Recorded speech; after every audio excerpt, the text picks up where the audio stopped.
मजेदार हिंदी कहानियाँ सुनने के लिए हमारे चैनल स्टोरी वर्ल्ड को सब्सक्राइब कीजिए। रात के सन्नाटे में रोहन अपने ऑफिस के काम में डूबा हुआ था। अचानक उसका फोन बज उठा। स्क्रीन पे एक अनजान नंबर चमक रहा था। उसने कॉल रिसीव की। तुम्हारी मौत 7 दिन में होगी, एक गहरी रहस्यमयी आवाज ने कहा। रोहन चौंक गया।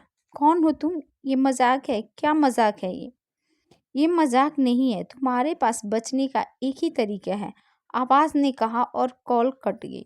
रोहन का दिल तेजी से धड़कने लगा। उसने तुरंत पुलिस को सूचना दी, लेकिन अनजान नंबर और बिना किसी ठोस सबूत के कारण पुलिस ने इसे गंभीरता से नहीं लिया। पहला दिन रोहन ने इसे एक बुरा मजाक मानकर नजरअंदाज करने की कोशिश की, लेकिन मन में एक अजीब सा डर बैठा था।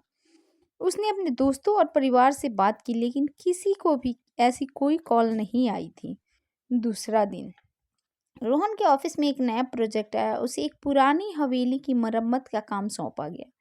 हवेली शहर के बाहर एक सुनसान इलाके में थी। वहां पहुंचकर उसने देखा कि हवेली के चारों ओर घना जंगल था और वातावरण में एक अजीब सी ठंडक थी। तीसरा दिन हवेली के अंदर काम करते हुए रोहन को एक पुरानी डायरी मिली। उसने उसे खोलकर पढ़ना शुरू किया। डायरी में लिखा था, मैंने एक गलती की है। मैंने उस रहस्यमयी व्यक्ति से सौदा किया और अब मेरी मौत निश्चित है। रोहन के रोंगटे खड़े हो गए। क्या ये उसी कॉल से जुड़ा हुआ है? चौथा दिन डायरी में आगे लिखा था, उसने कहा था कि मेरी मौत 7 दिन में होगी, लेकिन बचने का एक तरीका है। मुझे उस पुराने मंदिर में जाकर एक विशेष अनुष्ठान करना होगा। रोहन ने तय किया कि वह उस मंदिर का पता लगाएगा। 5वां दिन गांव वालों से पूछताछ करने पर रोहन को पता चला कि वह मंदिर जंगल के बीचों बीच स्थित है और वहां जाने वाले लोग कभी वापस नहीं आए। लेकिन रोहन ने हिम्मत नहीं हारी।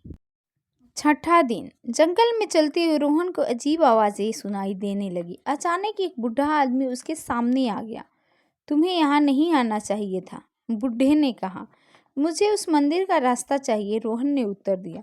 बूढ़े ने उसे चेतावनी दी, लेकिन अंत में रास्ता बता दिया। 7वां दिन मंदिर पहुंचकर रोहन ने डायरी में लिखे अनुष्ठान को पूरा किया। अचानक वही रहस्यमयी आवाज गूंज उठी, तुमने सही रास्ता चुना, लेकिन याद रखना, हर निर्णय की एक कीमत होती है। अचानक रोहन की आंखें खुली। वह अपने बिस्तर पर था, पसीने से लथपथ। क्या यह सब एक सपना था? लेकिन उसकी मेज पर वही डायरी पड़ी थी। रोहन समझ गया कि उसने मौत को मात दे दी है, लेकिन यह अनुभव उसे जीवन भर याद रहेगा। ऐसे ही मजेदार हिंदी कहानियाँ सुनने के लिए हमारे चैनल स्टोरी वर्ल्ड को सब्सक्राइब कीजिए।